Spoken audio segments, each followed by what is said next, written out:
It's the bird emergency and woohoo! It's World Albatross Day 2021. I'm Grant Williams. I'm just a bird nerd. We're rocking down memory lane today. The very first episode of the bird emergency featured my guest. My guest has a new role, but it's basically something she loves. And let me just break a secret. Before we went live, Steph told me she's much, much happier being where she is now than where she used to be. And that's because Dr. Stephanie Borelle is now working on the stuff she loves, seabirds, and we're going to talk about albatrosses. Kia ora, Steph, all the way over there in Aotearoa, which I always get wrong. Some people would call it New Zealand. How are you? I'm really well. Really well. How are you doing? Oh, I'm doing great. Have you got your party hat out and everything for World Albatross Day 2021? Oh man, I'm so ready. I've got a whole day planned. Albatross-shaped pancakes to begin with. Now, do you actually have an albatross mold to make those pancakes, or are you just very skilled at pouring them out? I'm just going to go freehand. We'll see how they turn out. Fabulous. And for viewers of the video, my background is a beautiful photograph that Steph gave me last time we spoke. Steph, where was it taken? It was taken on Campbell Islands down in the subantarctics of Aotearoa. Southern royal albatrosses. They're just such magnificent birds, the size of a small aeroplane when they're flying over your head. Yeah. Pretty amazing. So I thank you for that. And I was able to get into the spirit today. So, Steph, World Albatross Day. How are you involved this year? I'm the Marine and Pacific Regional Coordinator for Birdlife International, and part of my role is obviously raising awareness around albatross and the issues that affect them, particularly with bycatch and longline fisheries and things like that. So 22 albatrosses in the world, most of them are in pretty poor condition, and when we talk about the red list and a lot of the impacts and the reasons why they're declining and why they're being listed as endangered and threatened is because of bycatch and commercial fisheries. Now, I pulled up the red list today, and 22 species, none of which doing any better than near threatened.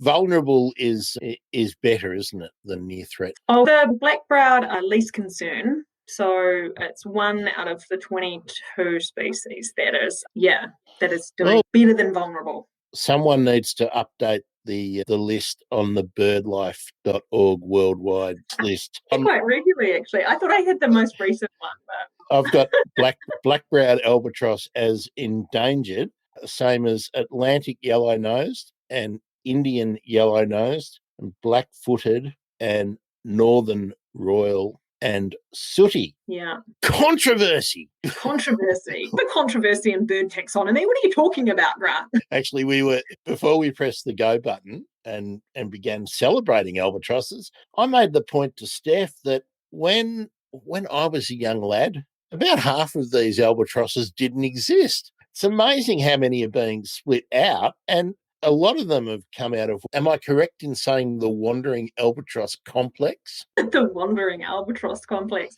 I love that term. As against the complex wandering albatross. There's also a medium-sized albatross, the mollymawks, and they've actually had quite a few splits as well. So in what they term the shy group of albatross, they've since split into Selvins, Chathams, and what was the other one? Selvins, Chathams, shy, which is the only Australian species. Yep. And that's because of the genetic differences. They're incredibly similar birds, but they actually forage in totally different parts of the world when they're, and then there's not a lot of overlap necessarily in their breeding stages as well. So those ones have been split recently. Still a bit of contention there for the American Bird Conservancy, American Ornithological Society, one of those American ones. I need to have another cup of coffee, I think. Yeah. Is it important that they split this way? I often wonder, look, this is one of those things that will make me sound incredibly non-scientific, but when is a race a subspecies is a species? Is that the important thing, or is the important thing is just to make sure that they all exist? I think that the way that we work in conservation is a triage approach. And so having these species split out and identified as individual species highlights the status of the population. So if you only have a small population, it means they're much closer to extinctions, which means they're much more of a conservation issue. And so in a way, splitting them out means that we can then go, okay, we have a small population on this island, they're incredibly threatened, they're their own species, and so therefore they will elicit more intervention and funding and things like that to be able to make sure that they don't go extinct. And yeah, so yes, I agree we need to save all of these birds, of course, because they're incredible. But I guess the benefit of splitting them means that we can highlight how important it is to save them, because they are a variety of different species, closely related or not. Now, you mentioned that the shy albatross is endemic to Australia. Now, the other places where albatrosses, we say common, but occur more frequently are New Zealand. How many species regularly turning up in New Zealand, and any endemic? We have 14 of 20. Well, okay, so this is That's right. I thought we would go here because I spoke to somebody who, and out them, but they're a bit of a seabird fanatic like you, and they were telling me it was 17 species. So I was saying, okay, who am I to argue?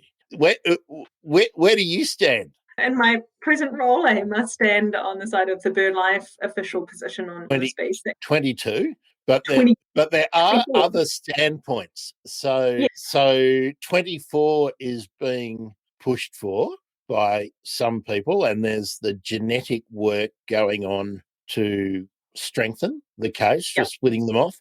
So what are the species that look like they're going to be further hacked into? This Buller's albatross, Buller's toro, are a southern species and a northern species, and they do breed in different spaces. There is some temporal differences in when they breed, but still very they're very close related. And so there might be a split with those two groups at some point. I guess then there needs to be confirmation that there's no immigration or crossbreeding between those two populations, and then they can be split.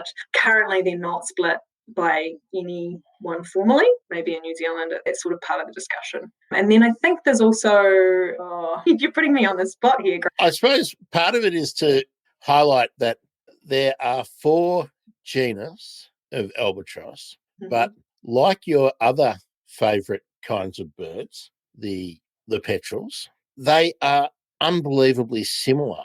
And the genetic work is the only way that some of them are being split off.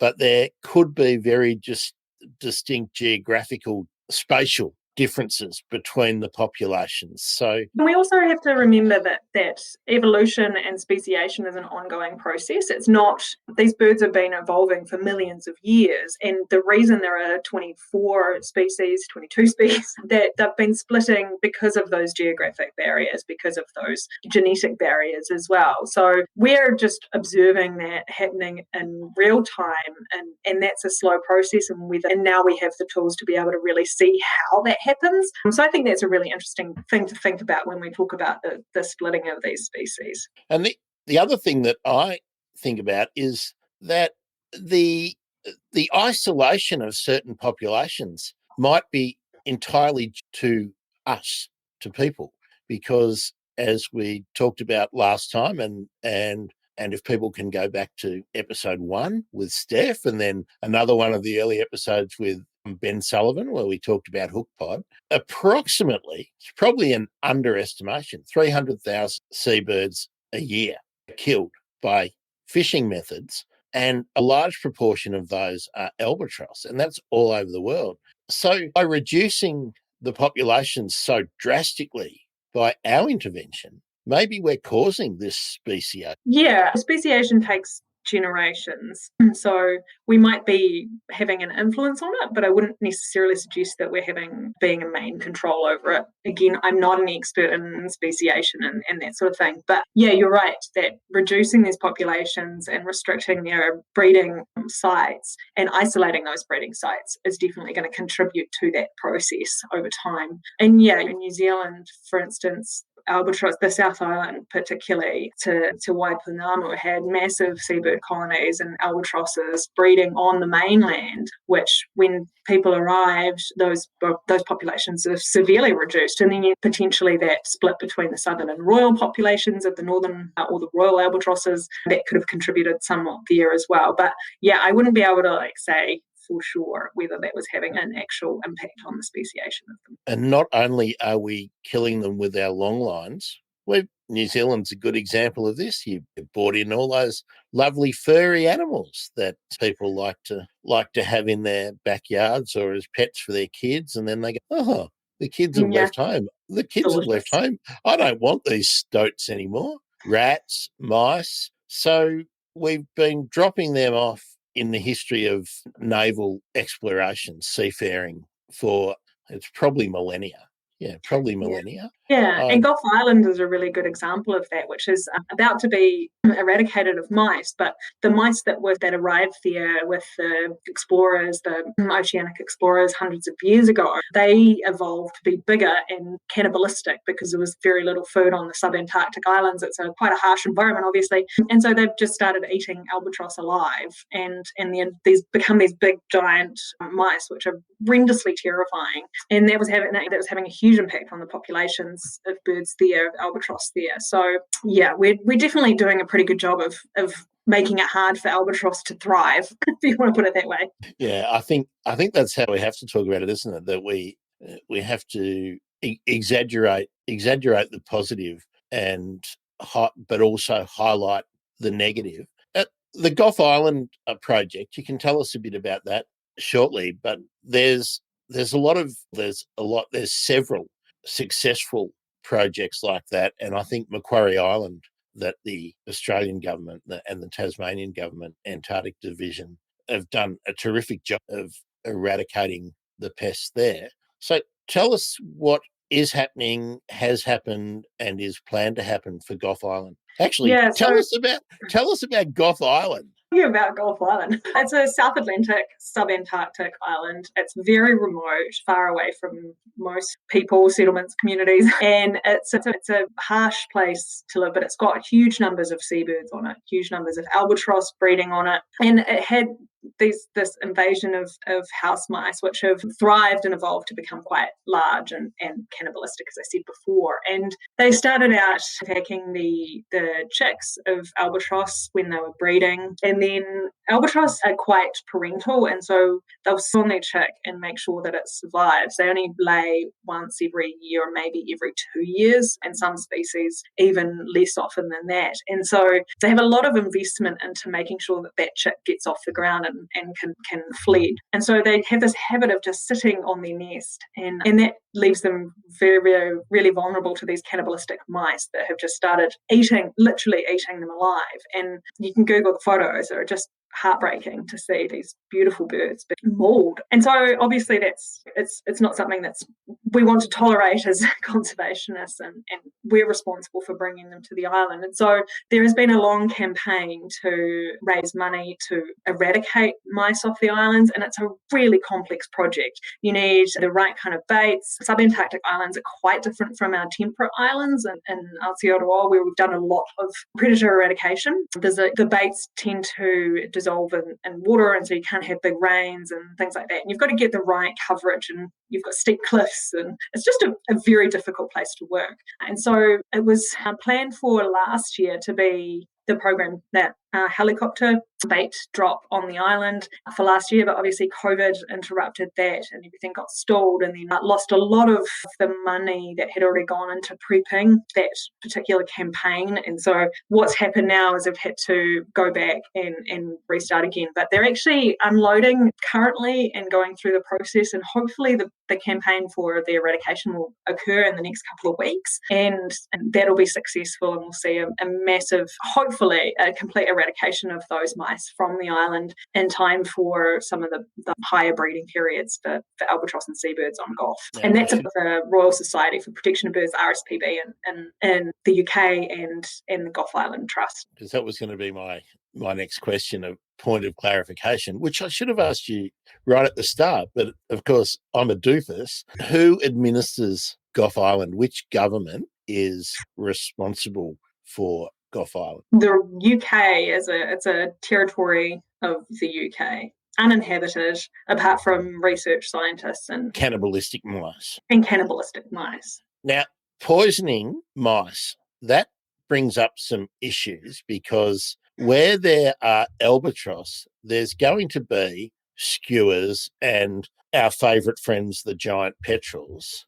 And you don't want those birds that scavenge to pick up poison mice and have them for dinner or breakfast or lunch if they are going to in turn poison those birds. Yeah. So how much thought went into how to poison the mammalian pests, and do you know what poison was selected? I don't. I assume that that's an anticoagulant style of poisons usually used for these types of campaigns. And you're right, there's by-kill from an eradication program. And that's been something I think that's always been thought about very carefully, or increasingly thought about very carefully when any of these projects go ahead. Obviously on smaller islands it's much easier to manage those by-killed impacts. And you mentioned Macquarie Island before. Again, that was another one that there was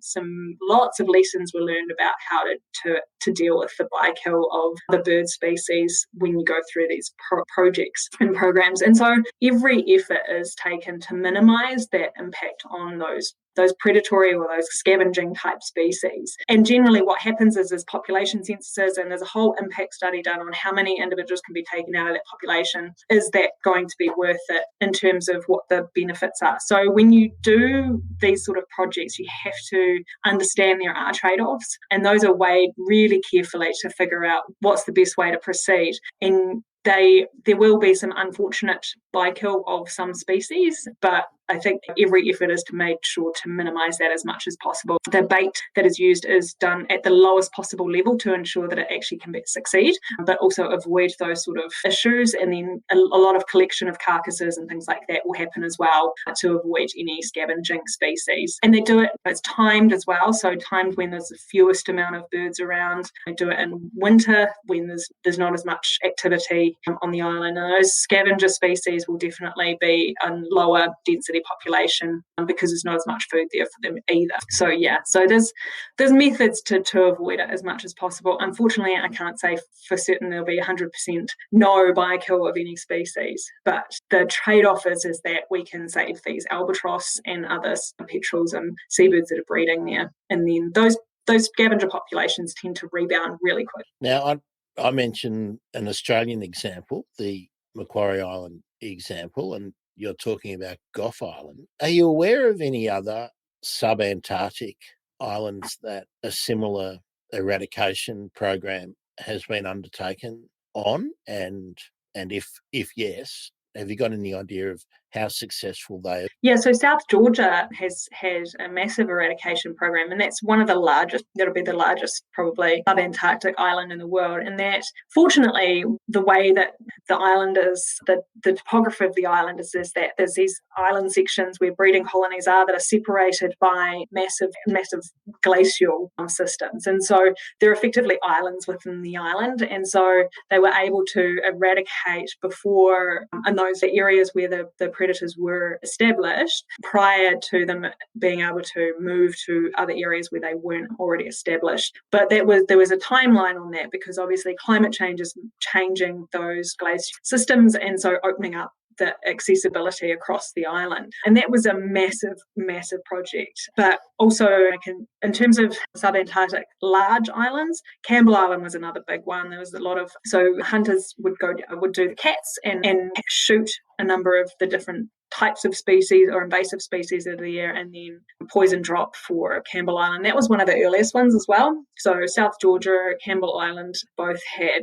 predator control or predator eradication successfully undertaken on. I know there's over 1,000 islands around the world that have had predator eradication on them. So there's a large number of them, and a lot of them are in the sort of temperate sub-Antarctic area one that is also being in the planning phases at the moment is Auckland Island, so subantarctic New Zealand, and that's where those shy albatross breed too, but they're restricted now to really inaccessible cliffs and things like that because of the pigs and the cats on the island, and rats, I think. So so there are examples of successful campaigns, and every time it happens we get better and better and better at it. So hopefully we'll get to a point where we run out of islands to do this too. But predators are pretty sneaky, and there's always a way for them to get back on ships or a wreck or something like that. Pigs, cats, and rats. That's the triple threat, isn't it? That's terrible. When do you know when that program is due to start happening?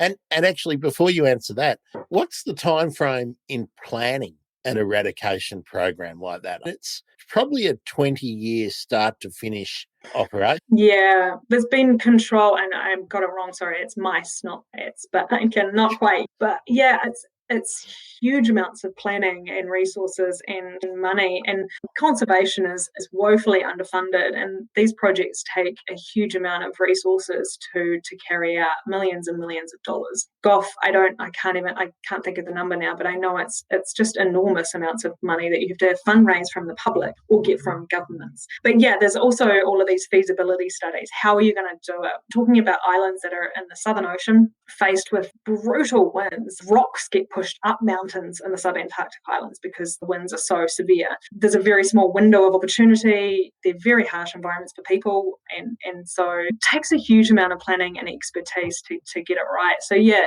decades in some cases. I think the Auckland Island eradication has been talked about for at least 20 years, 25 years, if not longer. And it's only recently that in the last 2 to 3 decades that we've actually sort of been able to develop the technology to be able to achieve those sort of things. And South Georgia was really a pivotal moment, I think, in eradication projects for those large islands that we can protect now. Steph, for the audience that haven't met you before, have you been working down in the subantarctic? I have done a trip down there as a guide I haven't done any research down there, unfortunately. But yeah, I have visited the Auckland Islands and Campbell Islands and the Snares and some of those beautiful subantarctic islands are just unbelievable. Never wanted to leave, to be quite honest. And there's an amazing research station down on Campbell Island that is just sitting there languishing. And if I was a millionaire, or billionaire actually probably, to go and restore it and set it up as a research station, that would be my dream. So who's the richest person in New Zealand?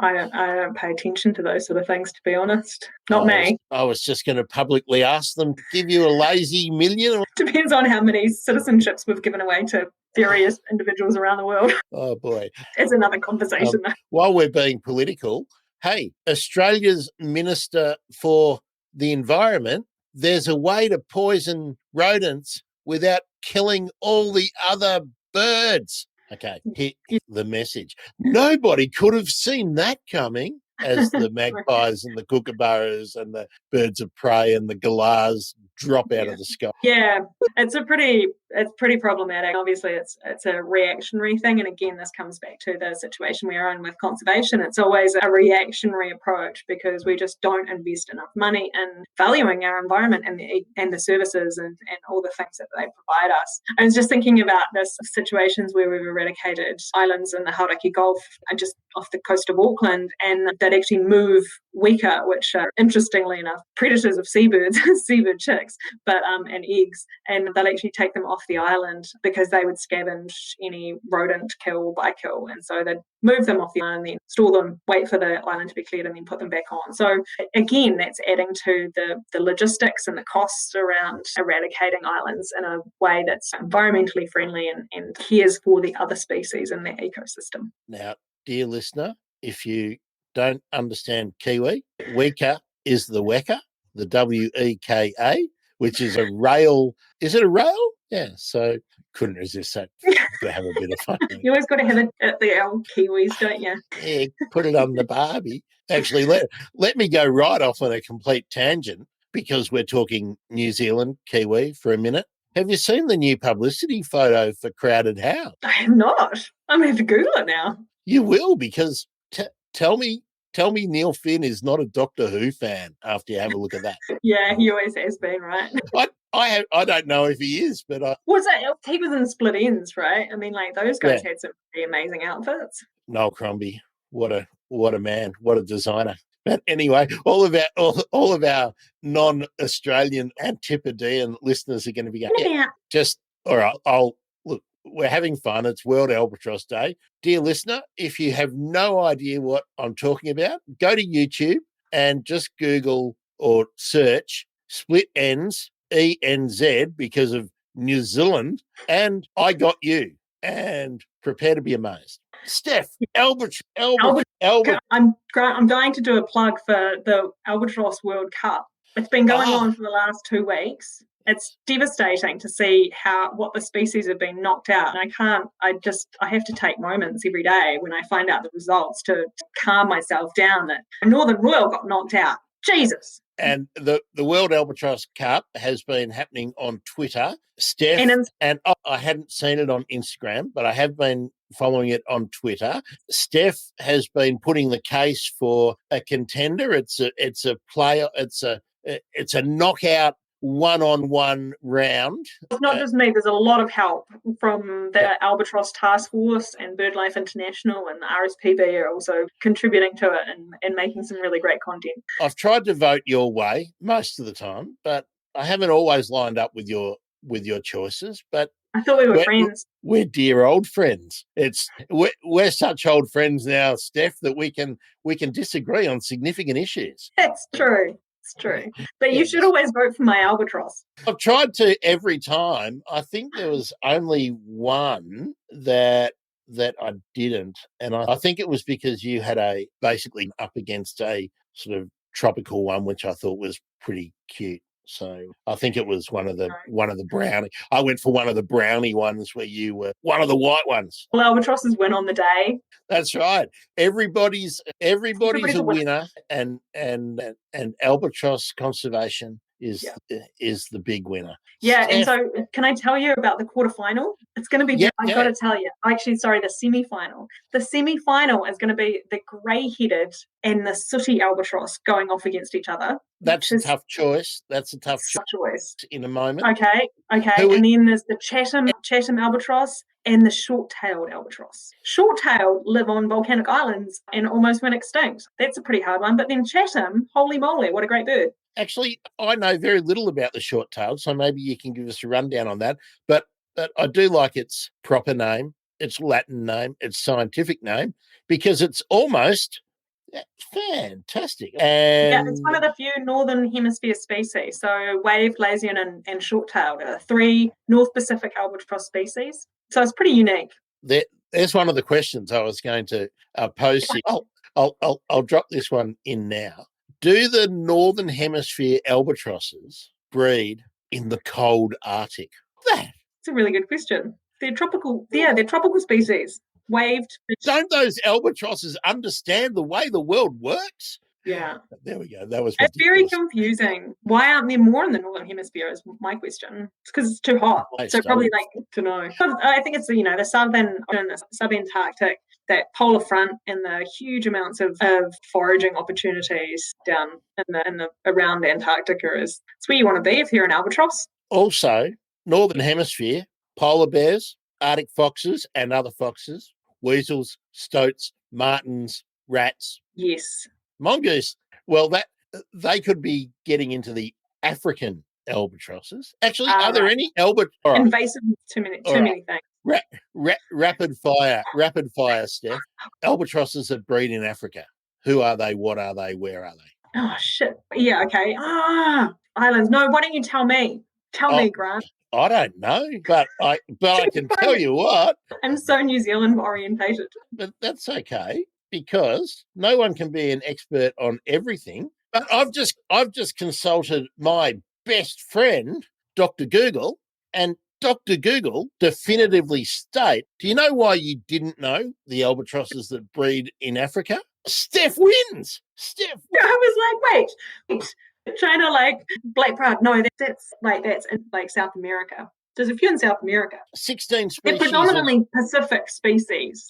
There's only a couple of Atlantic. There's an Indian yellow-nosed albatross. 16 species of albatrosses regularly fly to South African waters to feed. Because you've got some of those good currents there. Cape Town, Cape Point, Cape of Good Hope. Cape of Good Hope.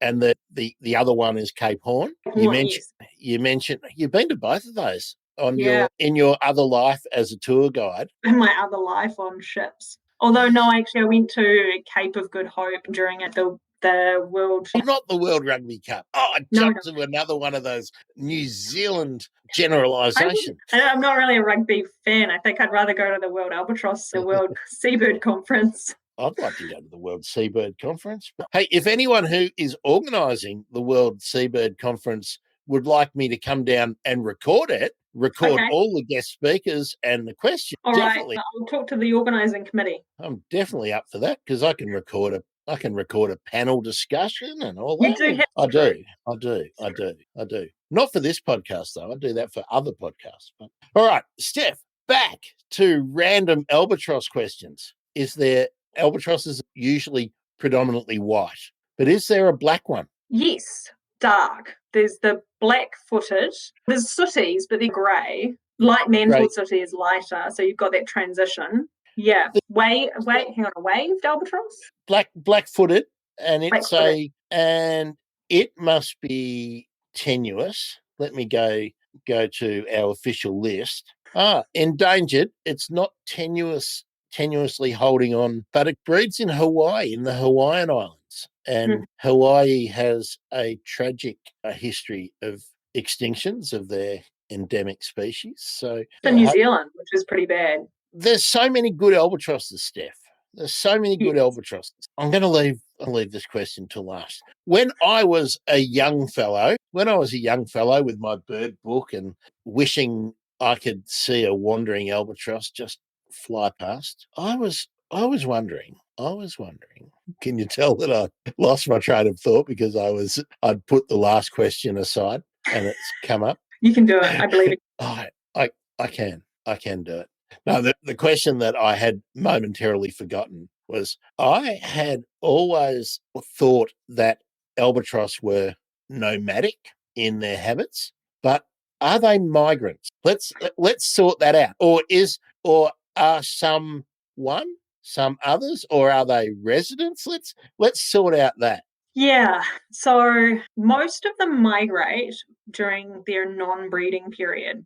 So Southern Ocean ones particularly, once they fledge, they'll go to sea and they'll stay at sea for some of the big albatrosses, like the wandering albatross or the royal albatrosses and Antipodean and things like that. They'll go to sea once they fledge for 10 years, maybe more. And they'll just literally fly around the oceans, figuring out Now, let me stop you there. That's not in contention.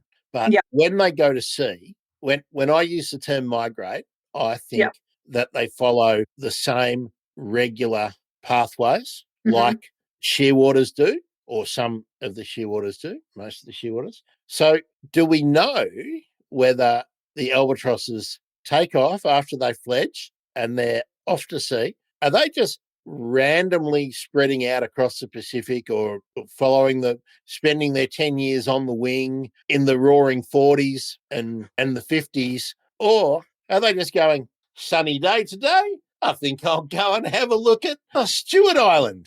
And they cross paths with a couple of their fledgling buddies and they go, we're going off to Chile. You want to come with us? You know? That's a really good question. Yeah, so they don't necessarily follow the same pathways, but would go to the same areas. So when we look at tracking, and bear in mind we haven't tracked all of the albatross species really comprehensively in their non-breeding and their breeding times. Yeah, so and that's part of the differentiation, right, between some of these species that are being split, is that some of the shy albatrosses, so the Chatham albatross, will go across towards to South America, whereas the shy albatross in Tasmania will go towards the Indian Ocean and feed down that way and migrate. Like, they go and hang out in certain areas where they know that there's either instinctually have knowledge of the foraging areas and where they find food. So yeah, it's a great question, but some of them tend to stick around on the same islands without and around the same area, but they tend to go quite large distances. So but not necessarily in a track, if that makes sense. That's not on a regular migration pathway. So some of them are basically residents.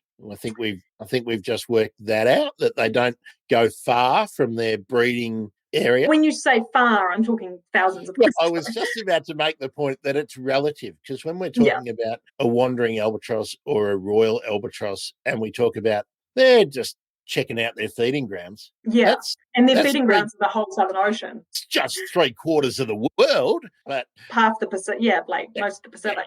And then, but I think the thing that is really critical there is that they come back to the same place to breed. And again, because their breeding cycles are quite long, like for the large albatrosses, almost a year and maybe even a little bit longer than a year to from chick laying or mating and with their partner to actually having a fledgling chick. And so there's a bit of a rolling overlap, but there's definitely times when they come back at the same time of year to do those sections of their reproductive cycle. And again, some of them will come back every year, some of them won't come back every year. They'll come back every couple of years, depending on how well they've fed and if they feel like breeding or if they haven't been caught by a fishing vessel. Right, yes. We'll get there. We'll get there in a minute. I want to ask you a few more albatross questions that perhaps somebody who isn't that into albatrosses might think about asking. From the smallest albatross to the biggest albatross, how big?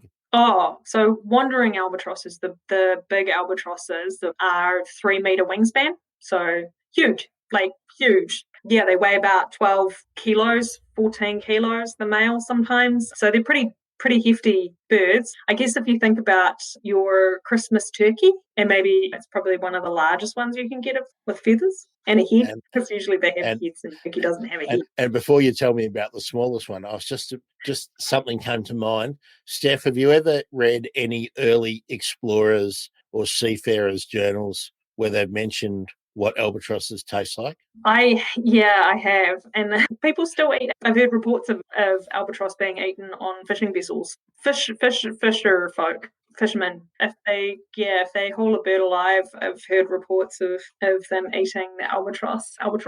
Now, fisher, listen carefully. Stop that now. That I can't. No. I don't care where you're from. I don't care what your customs are. Stop eating albatross, even if they are delicious like a roast turkey. Stop it. I don't think they taste like a roast turkey. They're probably more like mutton bird and quite saline-y, briny, gamey, oily. Yeah, I've never tried one myself, so. That reminds me of my joke about eating cockatoos. Do you When want to did hear that? I never have, but let's just go with it. Just go with it. Early settlers, right? There's a recipe. There's a tried and true recipe for eating cockatoos, for having cockatoos. What is that putting up? Yeah. Prepare it in the pot. Chop up your garlic, your onion, any other root vegetables or whatever you can find. If you want consistency of temperature when you're boiling a cockatoo, put in a couple of stones, boil for 3 hours, drain off, and eat the stones. I knew you were going to say that, because they have a similar recipe here about the weka. Remember the weka that we were talking about before? As you cook it with an old leather boot, and then you cook it for a few hours, and then you eat the boot. Yeah, it's good to see that dad jokes are alive and well on both sides of the Tasman. No, but look, seriously, fisher folk, I don't care if your traditions are that you've got to. It's not so much traditions, to be honest. It's actually just when your crew and these boats are out in the ocean for a long time. Yeah, for months, and not another tin of spaghetti. Oh my God, we've got an albatross in the net. Or, we've got an albatross on one of our illegal long lines. Yeah, and they see albatross as a pest, or like they take their bait, and so there's obviously antagonism potentially there as well, and that's why we've seen mutilation of some species off the coast of South America as well. Okay, we'll talk about that. No, we'll talk about that issue in a minute. But again, just a little message for fisher folk: hook pod. Hey, fellas, hook, okay? All right. World Albatross Day 2021. Ensuring albatross-friendly fisheries and fisher folk. But it followed on from last year. What was last year, Steph? Last year was about invasive predators and protecting albatross from from cannibalistic mice. Yes. Now the World Albatross Day is a celebration of the anniversary of the ratification, got to get the terminology exactly right, of the agreement on the conservation of albatrosses and petrels. So it really includes albatrosses, petrels, and shearwaters, that whole group. But we're only focusing on albatrosses because they're like the icon species, I guess. But are there any special activities for World Albatross Day that focus on your friends, the petrel? It's World Albatross Day, so we kind of keep the focus, keep the spotlight on albatross. But I think you've just given me an idea to actually start a World Petrel Day. And dear listener, if you have not met Steph before, I say this all the time, it's my running dad joke. The best Twitter handle on bird Twitter belongs to Steph. Steph, what is it? Petrol Station. Petrol Station. How good is that? The petrol. Yes, my sister came up with that, actually. She's very smart. And your sister takes a good photo because I think she took this one behind me. So I think that one's got Bell Borelle on the water. Yeah, that's my name. That's my middle name. Oh, jeez. So here's me thinking that you've got a smart sister called Annabelle, but it's just you in your split personality. It's one of me. Look, forgive us for rambling, but there's some fantastic pictures that Steph sent me last time we talked of Steph getting down with her hands in seabird burrows and whatnot. So very hands-on in her research. But how effective do you think last year's World Albatross Day in terms of raising awareness? How are you able to measure that? Or how do you, as a group, the task force and BirdLife International and all the subsidiary or allied bird groups who are taking part, how do you measure your impact on a day like World Albatross Day? I guess for us, it's obviously how many impressions we get on social media and that sort of thing, and people talking about the issue. What our aim here is to really do is to highlight how incredible these birds are and how unique they are, and that they're disappearing from the seascape. And even though we don't see them on a daily basis, that they're a really incredibly important part of our lives, and that our activities like consuming fish can have a really serious impact on these birds. And so for us, it's really, in terms of measuring impact, it's about how many people we reach, how many people we can share the stories of the albatross with, and get them to care and get them to think about when they buy tuna from a supermarket or go out and eat, that they're asking the questions around where did this fish come from? Are you sure it's sustainably harvested? Are you sure that it hasn't got 10 albatross lives associated with it? And that's the thing, is that all of that tuna that goes into cans is labelled as dolphin friendly, but it's not seabird friendly. And we really need to get to a point, I think, where we acknowledge that this albatrosses and seabirds are being really adversely impacted by those activities, and we can do something about it. And consumers have a big role there as well. So raising attention to the issue, putting pressure on governments, putting pressure on your government to make sure you do things to improve the outcomes. Australia is a really good example of operating a tuna fishery with very minimal seabird albatross bycatch, because they use cameras on boats, highly regulated, and they're following the ACAP, the albatross, and oh god, now you're kind of struggling to remember it, but the agreement and best practices on reducing albatross bycatch and seabird bycatch in fisheries. So yeah, I guess that's our impact, is just trying to tell people and get them to care. That raises a couple of things for me. The dolphin friendly move was, I think, spectacularly successful, and we've got the logo on those preferred brands in most major supermarkets, certainly in Australia and I think in New Zealand.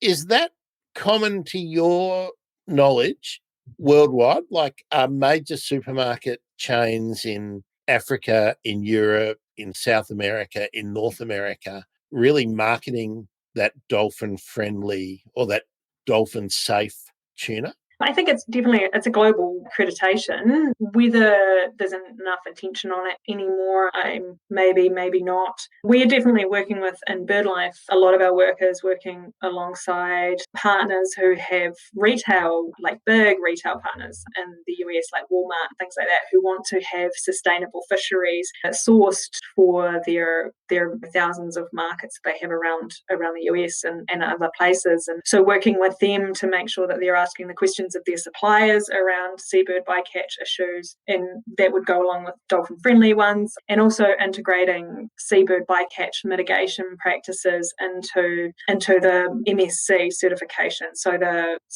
marine certification system. You know what I mean? Marine sustainability, I think. There you go.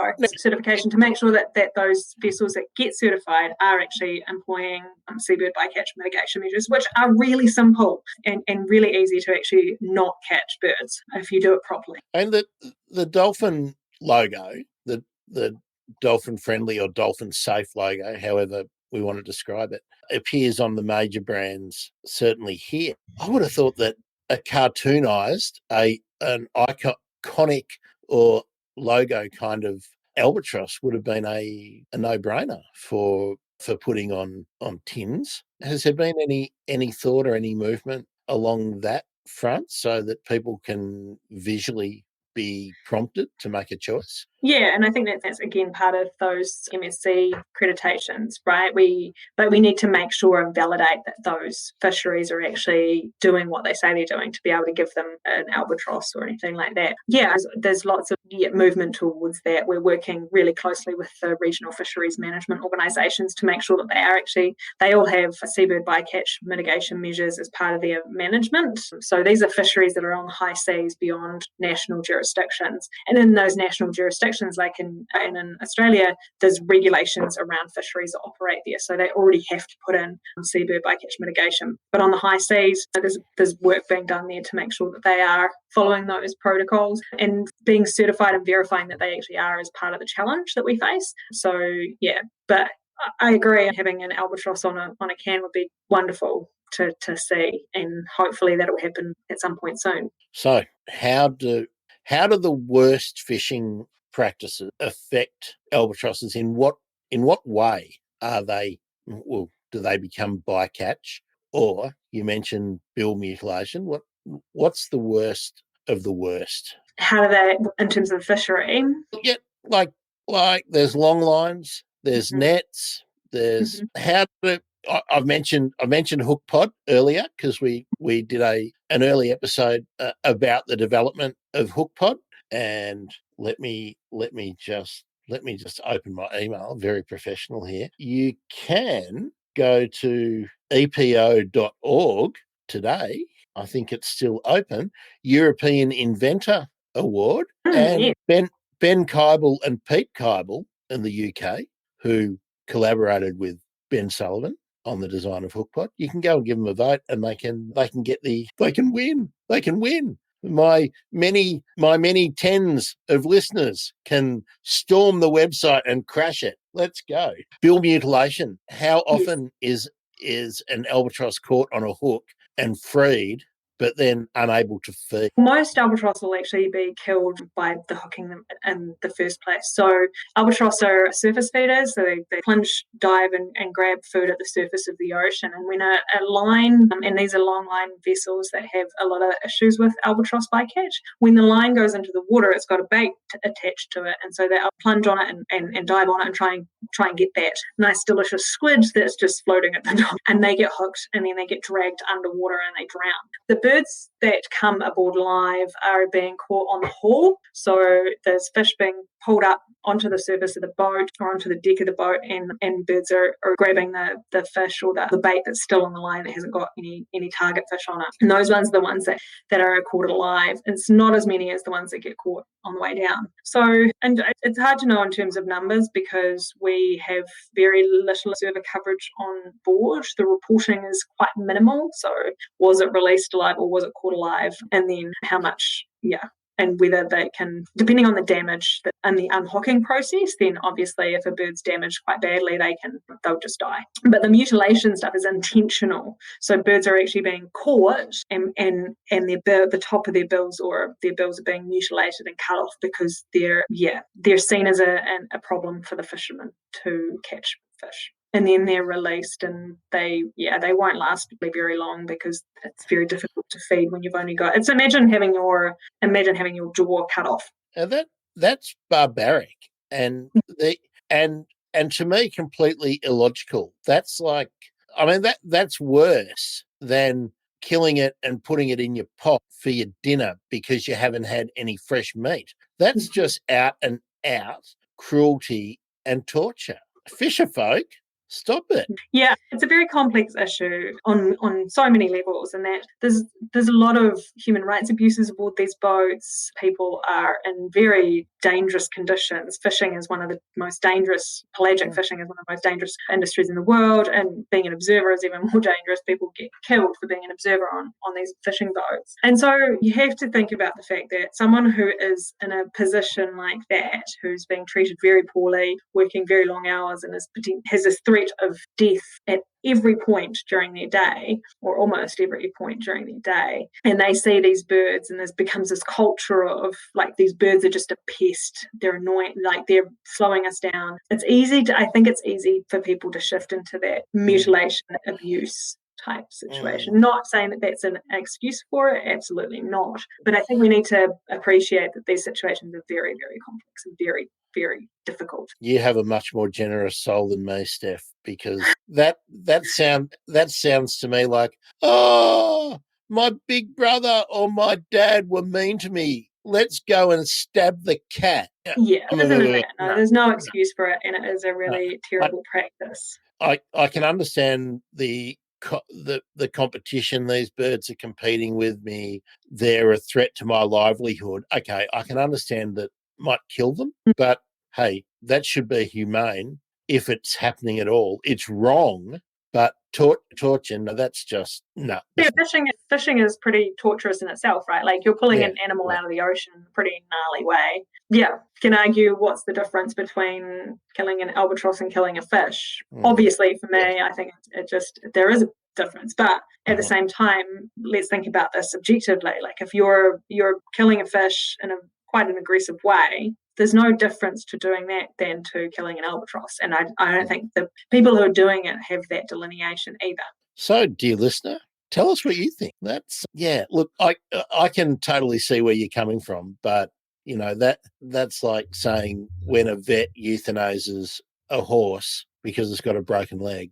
Maybe we whack it with a mallet every half hour, come back and do it again until it's dead. That's not the same as administering the green drain. It's in our Antipodean and Tasman part of the world, it's not the same. Yeah, that I didn't know that was a common practice, that bill mutilation. I thought whenever I'd read about mutilation, I had thought that it was birds being hooked, they're still alive, and then I wouldn't call it common. I think it's particular fisheries where the culture has developed and it's within a small like area of fisheries. But there is the threat it will expand as crew move around and go to different vessels and things like that. But it's a cultural problem and I don't mean like cultural in that way, I mean like a ship-based culture, like your work is definitely influencing that. But I wouldn't necessarily call it common to all fisheries. It's just the worst of the worst and the best, right? That's right. And hopefully this is at the extreme end of the bell curve. No, that's terrible. Okay, so that was last year's was pest eradication. How much progress was made? We've talked about the issues and what needs to happen, but let's see, do we know, did any governments jump on board and start new eradication projects, or did they ramp up? Did any existing ones get ramped up or extended? How successful was the theme last year?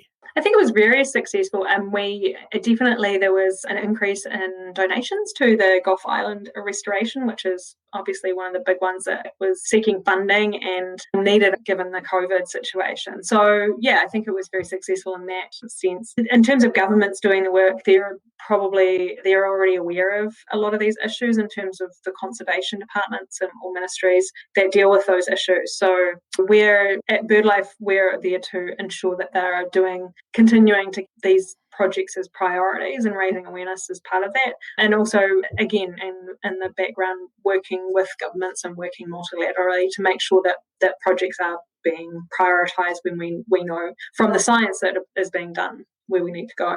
So yeah, I think it's very successful. Anything that's a new fledgling is always going to make it's not going to have as big an impact as perhaps something that's been around for a long time. So I think over the years, as we increase World Albatross Day and more people hear about it, it will grow to be much more impactful. But I'm having fun doing it. So yeah. Now we'll get to the fun bit in a minute. I'm hoping, Steph, to talk to the folk who have been working on Guadalupe with albatrosses there. Is that almost the most northern breeding location for albatrosses, do you think? And actually, it's a good question. It's probably pretty similar to Hawaii, isn't it? So yeah, it's quite close to the equator. Yeah, I think the Japanese islands where short-tailed breed are probably the northernmost breeding site for albatross. Okay, I might try and track down a graphic that might put some of those things to bed. I'd never really thought about it before, but then, there's so many seabirds, so many albatross in Australian waters and New Zealand waters that I certainly was, until recently, quite blind to where albatrosses were breeding. I just had that dumb assumption that they're all breeding somewhere down near the Antarctic. Yeah, I mean, they're away from people, but definitely all over the place. Except you tour guides who go chasing them. Don't chase them. Look at them casually from a distance. Yes. All right, let's get specific about World Albatross Day again today. There's two sort of ambassadors for the day. Who are they? Why were they selected, Steph? The Tristan albatross is one of the, I guess, flagship species for World Albatross Day this year. I don't know why it was chosen, because it's an amazing bird and because it is facing huge issues in terms of seabird bycatch. It's critically endangered species that breeds in the southern Atlantic. Yeah, it's just an incredibly good flagship species that not many people know about, I think, as well. Beautiful colouring and lovely brown patchy type of species. And it's one of the great albatrosses, so it's a large one. And yeah. Is it part of the Wandering Albatross complex? It is part of the Wandering Albatross complex. I love to sound like I know what I'm talking about. And they're still facing issues with the mice, but definitely the flight fisheries. There's a really nice infographic that have been prepared by, I'm guessing, someone in the LB task force put them together. Would that be right, Steph? So whoever did them, it's a lovely piece of work.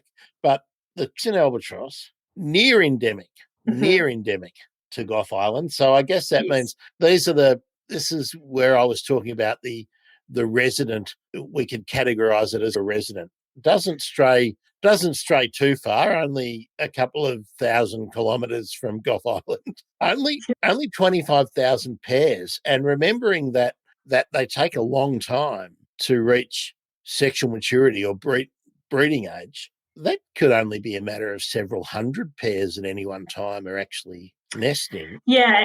And I think that a salient example of that situation exactly that you talk about is Antipodean albatross in Aotearoa that is declined 46% or something like that in the last 15 years. So half the breeding population's gone within a little more than a decade. And that's because when you take an adult out during breeding, you're actually taking out, you're killing the chick as well. So you're killing effectively two birds with one hook, but these birds are monogamous. So they perform lifelong, and sometimes they will remate, but get to a point where there's just not enough mates to choose from. And what we're seeing in the Antipodean albatross in Aotearoa is that there's more, all the females are being disproportionately impacted by fisheries, and so there's fewer females in the breeding population, and so we're finding male-to-male bonds, pair bonds, but obviously there's no breeding when you've got two males in the pair bond, and also there's just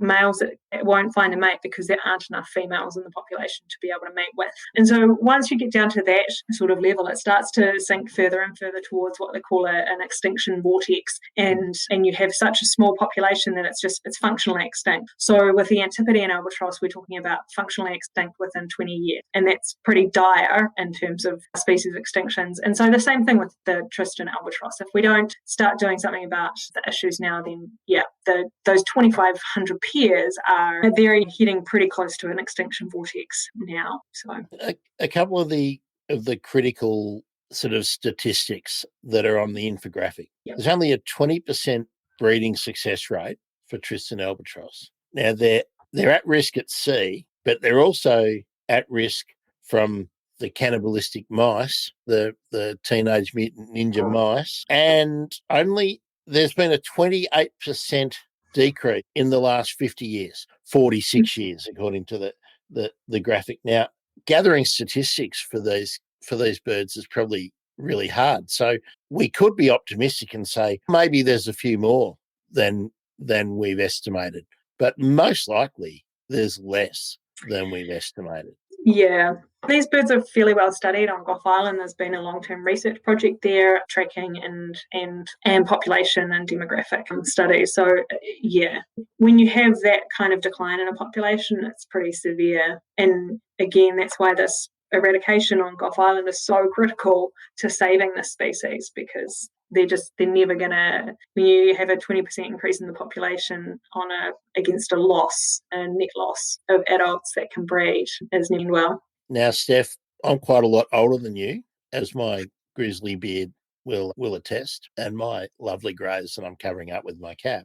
I've watched a lot of documentaries in my time, wildlife films, many of them focusing on the Galapagos Islands. I don't think I've ever seen in any of those documentaries any of that marvellous wildlife footage from the Galapagos Islands. I don't think I've ever seen the waved albatross. Tell me about the waved albatross, Steph. Yeah, so waved is one of those sort of subtropical species versus subantarctic species breeding on the Galapagos. They're heavily affected by the Peruvian fisheries, and so they feed on anchovies and things like that, and dale and squid, but they're also affected by invasive species, or that invasive species have been mostly removed from the island. They potentially will be increasing in terms of the sort of threats to them and population, but they are really heavily affected by fisheries bycatch, which would be... And the population estimate is 9,600 pairs,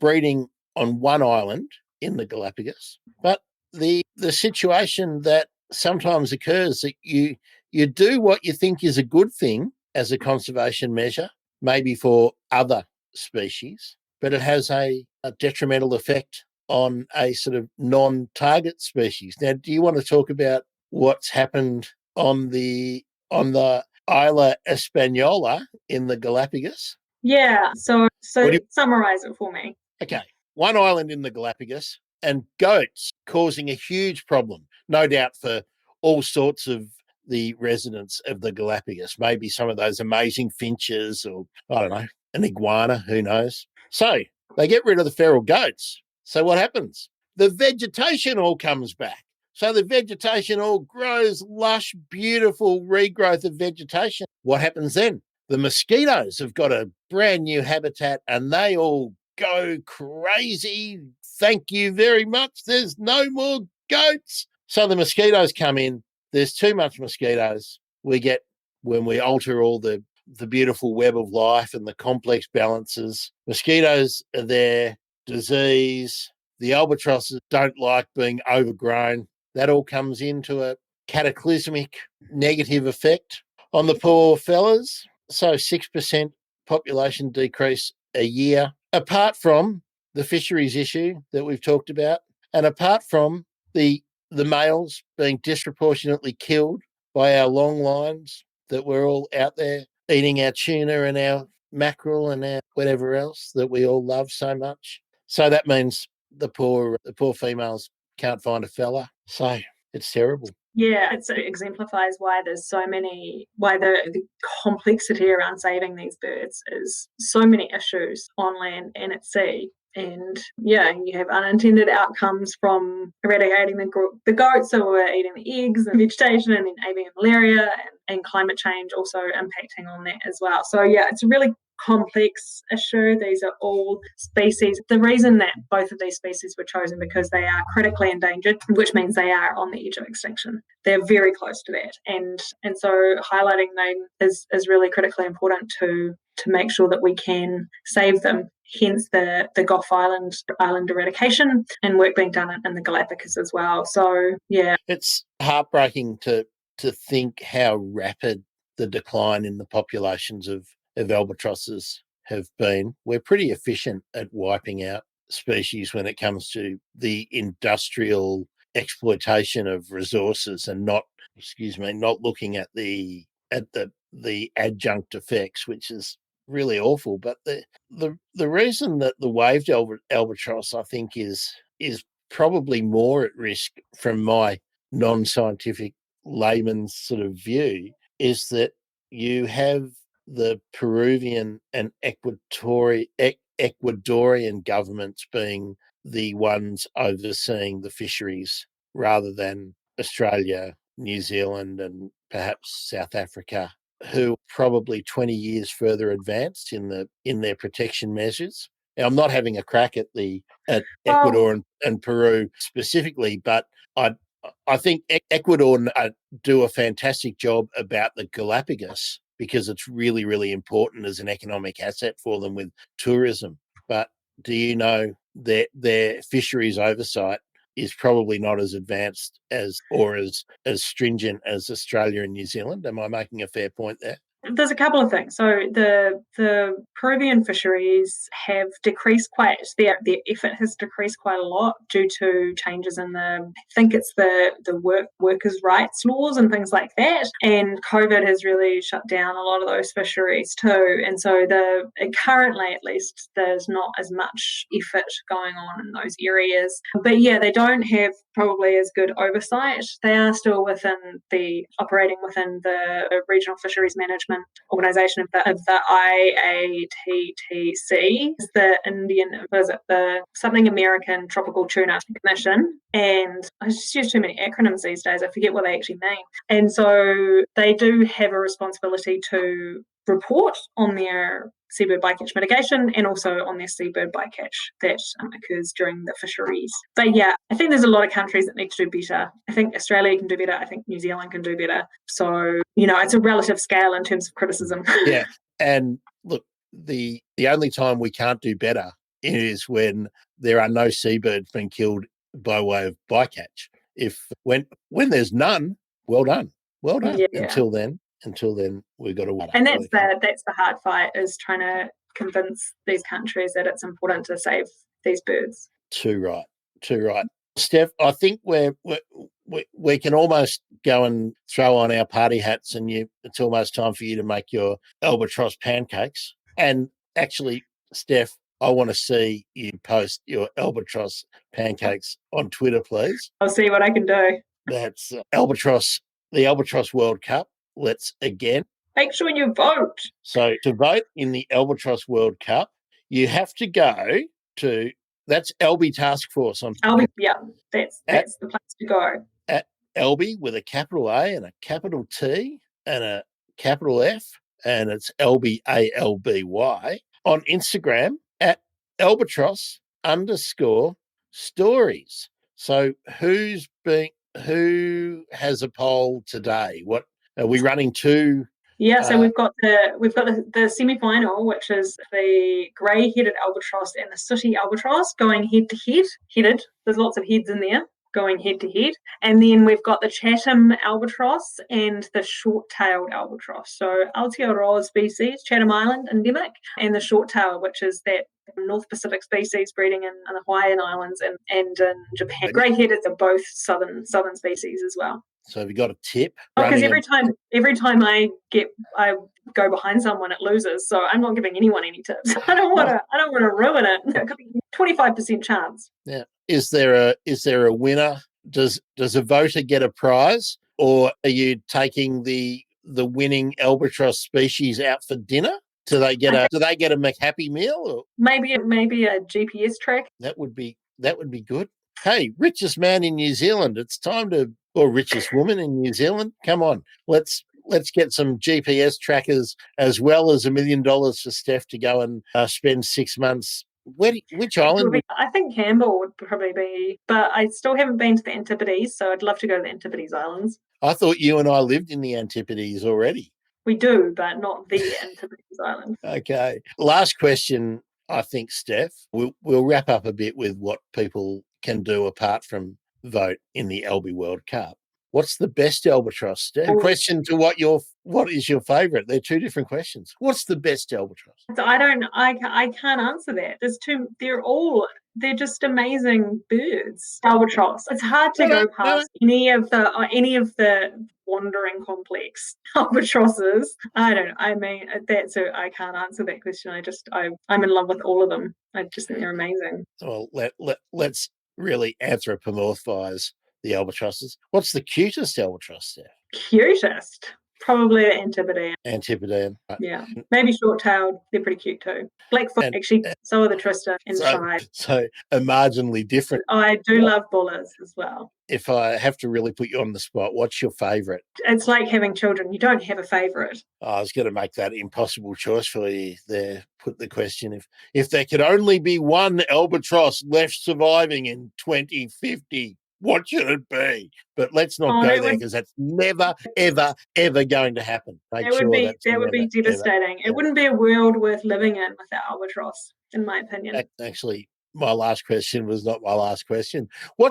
So that people who aren't seabird albatross nuts, what's the role of the albatross in the sort of the food chain, the web of life, the trophic systems? Why are they so important, apart from just being bloody awesome? They're important as providing nutrients for island ecosystems that then create biodiversity on the islands that they breed, and also the nearshore environment. So all of that nutrient runoff from their guano helps the productivity around islands and increase productivity there. They're also important. You talk about top predators, marine top predators. There has to be predators out there that are taking some of these meso predators out of the food chain, because otherwise you end up with this imbalance. And so albatross play a really critical role in that, maintaining balance within the environment. It's like if we didn't have sharks, then the system becomes unbalanced and it doesn't work.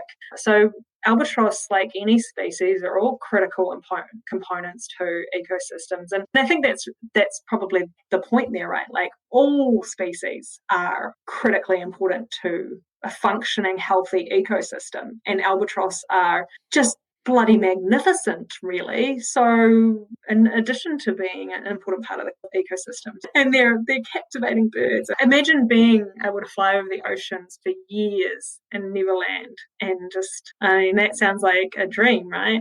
To just the freedom. Yeah, like that's the perfect way to take your bat and ball and go home, isn't it? Yeah. A reminder again, dear listener, Steph was my first guest on the very first Bird Emergency. So Steph took a punt on me. And in all that time, Steph, I've learnt nothing, because I've asked the very best and first question last. So thanks, dear listener, for sticking around. Do get involved. World Albatross Day is, funnily enough, it rolls around every year. And it's the same hashtag every year. Hashtag World Albatross Day. With the year appended on the end sometimes. That's right.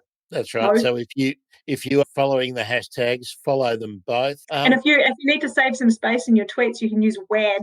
That sounds like a really bad. It depends on where you come from, I suppose.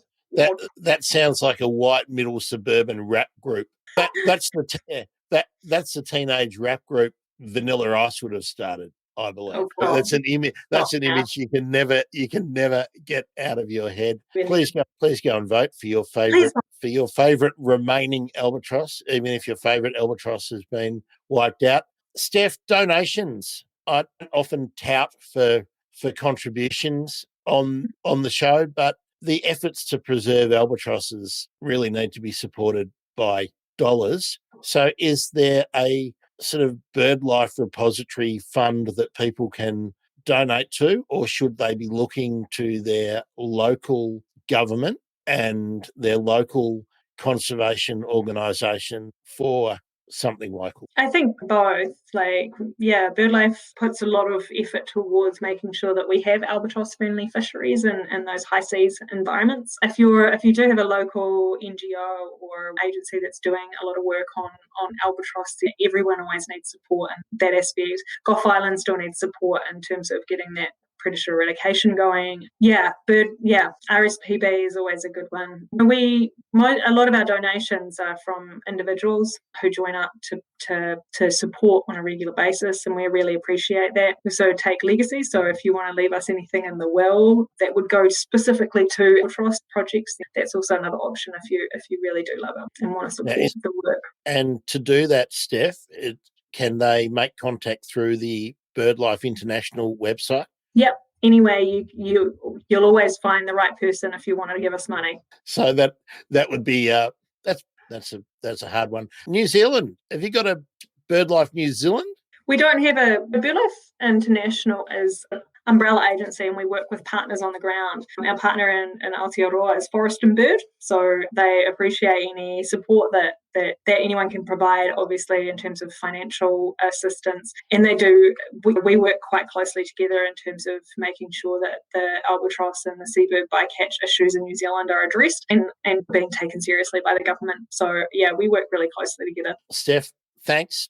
I'm thrilled that LB Task Force gave me you for this interview. When I reached out, I had no idea who I was going to be talking to about albatrosses, but hey, how good. You're now equal with all my repeat guests have been fantastic conservation women. So it's a real honour it's always an honour to talk to you, Grant. I love it. It's great fun. And I appreciate all the work you do, bringing about awareness and information. Not just albatross, even though they are the best species, and you should always focus on albatross. Thanks for saying that, Steph. So, dear listener, if you want to help the efforts that I do, the easiest way to do that is to share the podcast, tell your friends about it, and maybe go and leave me a review that says, "Oh, it's so good, the best guests," but I wish that bloke had shut up. So, Steph Borelle at Petrol Station, the best Twitter handle on the earth. What's your Instagram, Steph? I only have time for one social media outlet. Wow. But I follow Albatross Stories. They're great. They do some really cool stuff.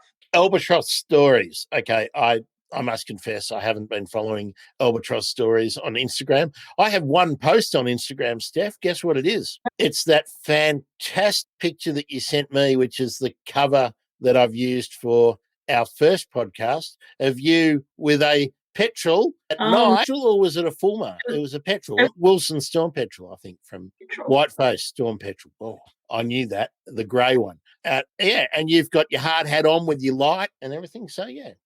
Go and like. Brilliant. Before we let you go, what does your next 12 months look like in between World Albatross Days? Preparing for the next World Albatross Day. It's a full-time job. Wow. But what about the storm petrels? What about the quarters? So basically most of my work now is doing fisheries bycatch work. So I'll be attending some of these regional fisheries management meetings, big multilateral meetings with lots of different countries, and making sure that they're following their own measures on seabird bycatch and trying to improve outcomes for seabirds and highlighting the impacts that fisheries have, but also the other threats. Also got some work in the Pacific that we're doing as well, which is very exciting. And I'll share that on social media when we get some stuff coming out. Wedge-tailed shearwaters, it's going to be great.